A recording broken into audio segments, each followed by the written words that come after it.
Om Namo Bhagavate Vasudevaya. Narayanam Namaskritya Naram Chaiva Narottamam Devim Saraswatim Vyasam Tato Jayamudhiraye. Shinvatam Swakata Krishna Punyashravana Kirtana Hridayantasto Hi Abhadrani Viduno Hi Satam Nashtaprayusho Bhadreshu Nityam Bhagavata Sevaya Bhagavate Uttama Shloke Bhaktir Bhakti Naishtaki. Krishna everyone, today we will be reading from Srimad Bhagavatam, Canto 4, Chapter 26, verses 21 and 22.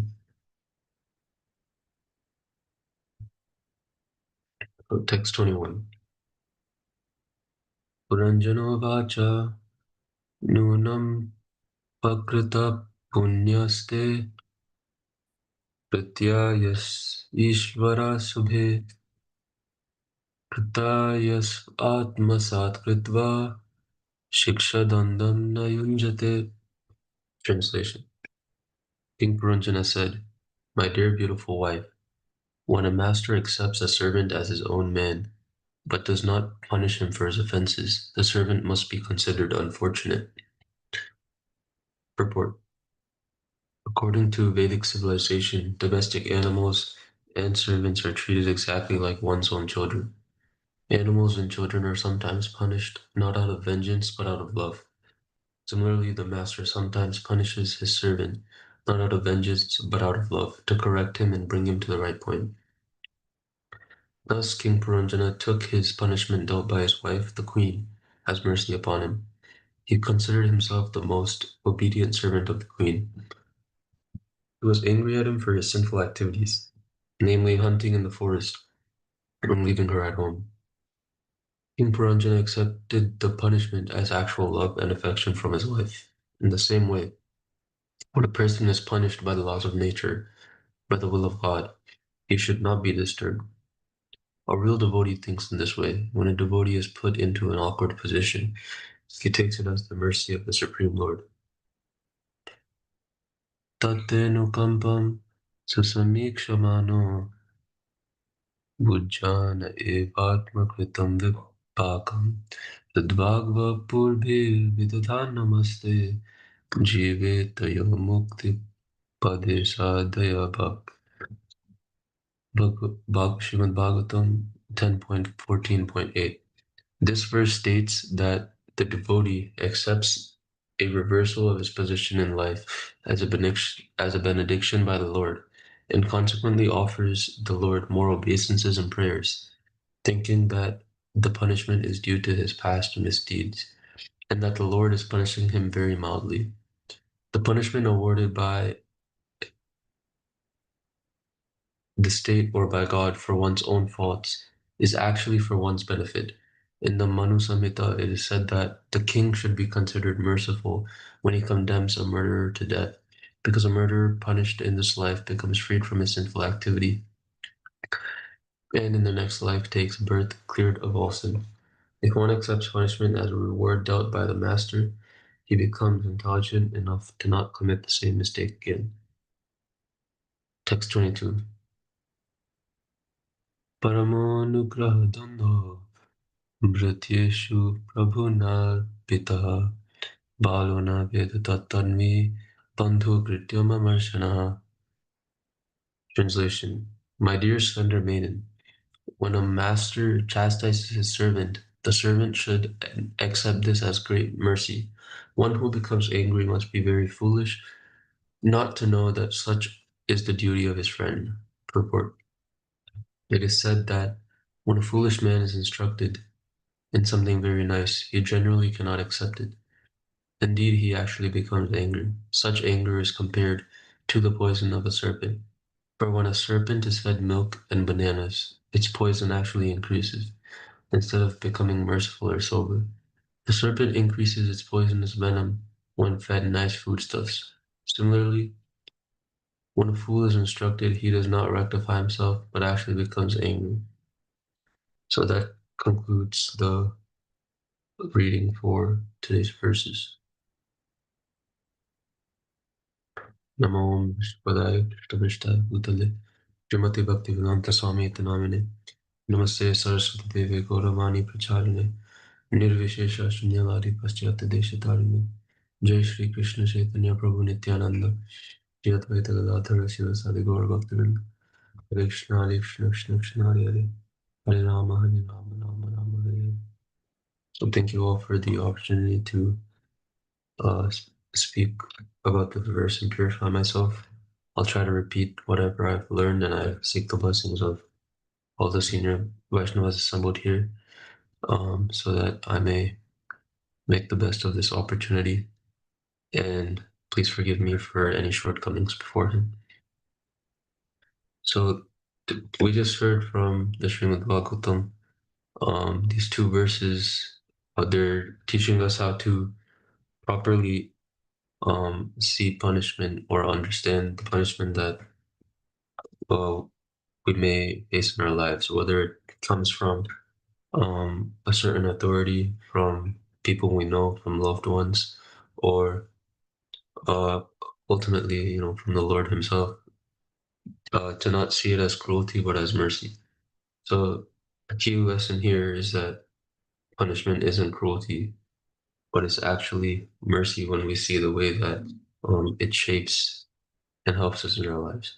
And how we respond to this correction, that's what actually determines whether we make spiritual progress or remain stuck in ignorance. So there's three main points that we can take away from these two verses. And the first one is that correction is mercy. So Puranjana says that when a master accepts a servant as his own, he sometimes will punish the servant, and that's not out of hatred, but out of love. In the same way, when a parent disciplines a child or a teacher corrects a student, it's ultimately done for the child's growth. And Srila Prabhupada explains that even when we feel like the laws of nature are punishing us, um, when we're facing our own karma, we should see that also as Krishna's mercy. And in certain situations, we may lose something and we may suffer, we may feel humbled, but devotee always remembers that verse from the 10th canto, where devotee sees every difficulty as Krishna's compassion. And that's what will purify us and also reduce our karmic burden. So we can we can always say a small prayer to Krishna when faced with such situations, just thanking him for correcting us and thanking Krishna for teaching us uh, what not to do and what to do and what's best for our bhakti. And the second main point that we see is what a foolish reaction to experiencing a certain correction would look like. And this is shown in the second verse. So in the second verse, there's a contrast that's being made. A fool, when he's corrected, unlike unlike a proper servant, will become angry. And instead of seeing punishment as love, he'll see it as an insult. So, for example, when there's a snake and you feed a snake with milk, it's commonly said that the snake becomes more poisonous. So just like that, when an ignorant person is fed with a good instruction, sometimes they tend to become more rebellious. So even we may experience this in our lives. Sometimes we think when someone corrects us, who are you to tell me? And our ego, that's what our ego would want to say. But actually, correction is the true duty, is the duty of a true friend. So whenever someone does correct us, uh, that really means that they care about our well-being and our progression.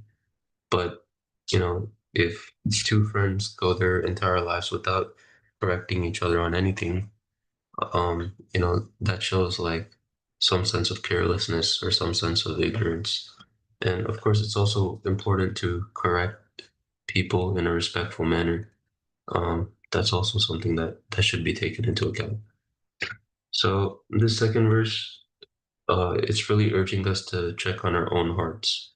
Like we should really reflect and see, When someone is properly correcting us, like, do we become grateful or do we become resentful?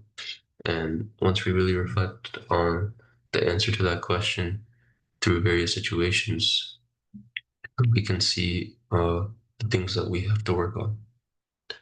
And the third main point being made in these verses is the devotee's vision. How a devotee, what's the mood of a true devotee in these situations? So, a true devotee will accept correction as mercy, he'll take punishment as purification, and he doesn't resent the instrument, whether it's a family member, a teacher, or even life's challenges, you'll see Krishna behind it all.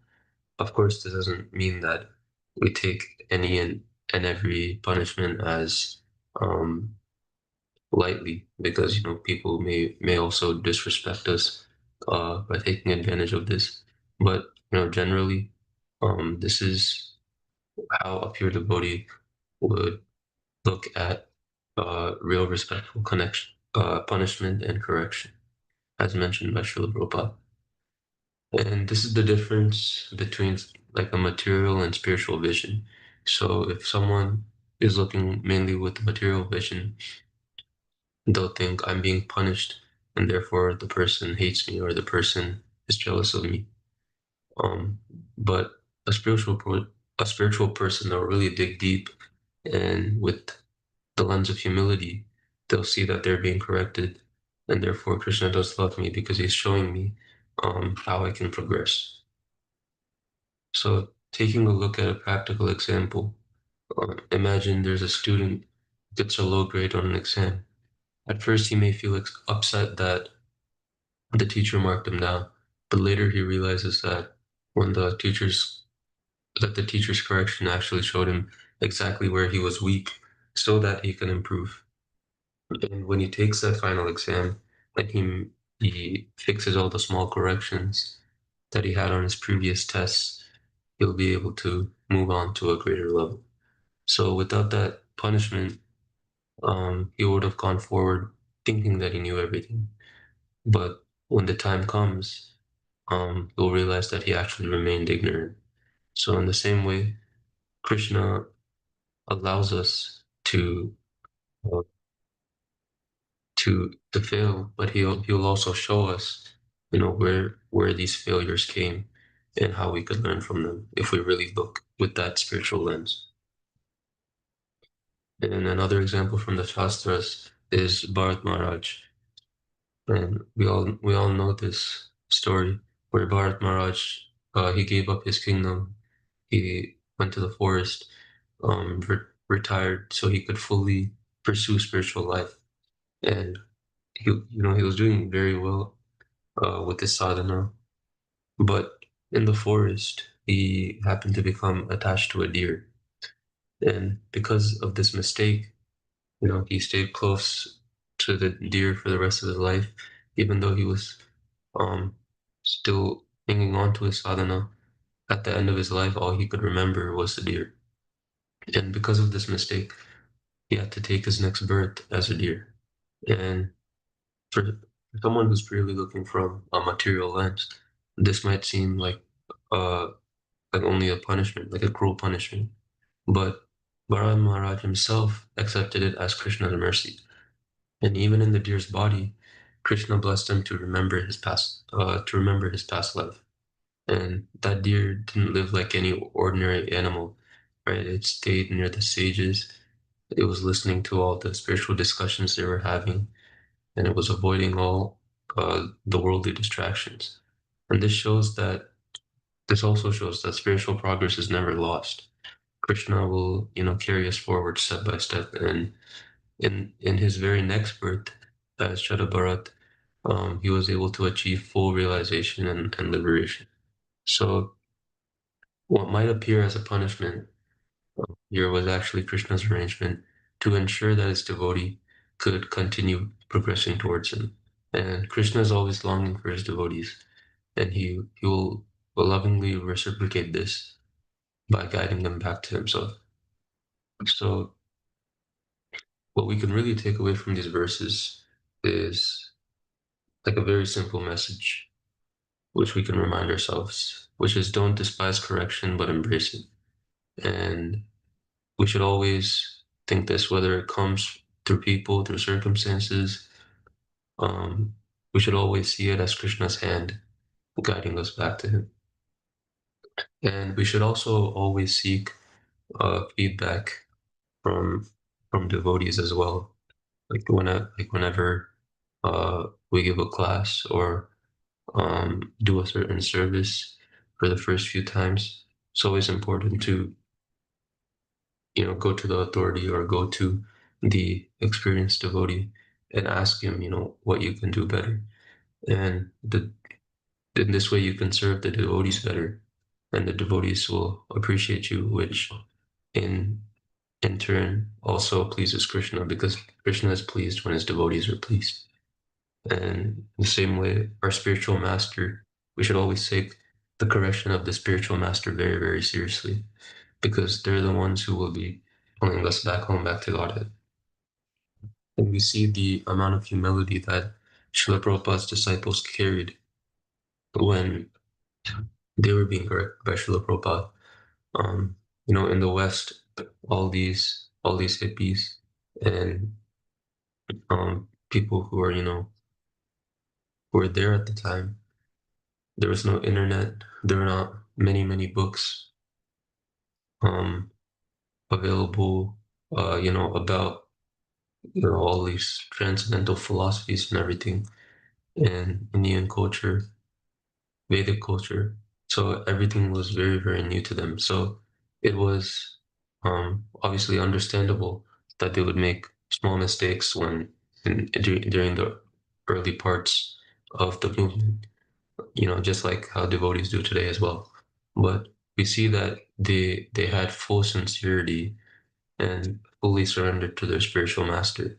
So from there, they're able to, keep going, keep spreading the movement, correct the mistakes as they came, and really take Srila Prabhupada's word to heart. And they didn't take it as a punishment, but as a blessing, go go closer and closer to Krishna. So we should try to invite this same mentality so that we can also do our best to serve our spiritual master, to serve Srila Prabhupada, serve the devotees, and ultimately to please Krishna. So, yeah, that's all I have prepared for today. Please forgive me for any shortcomings again.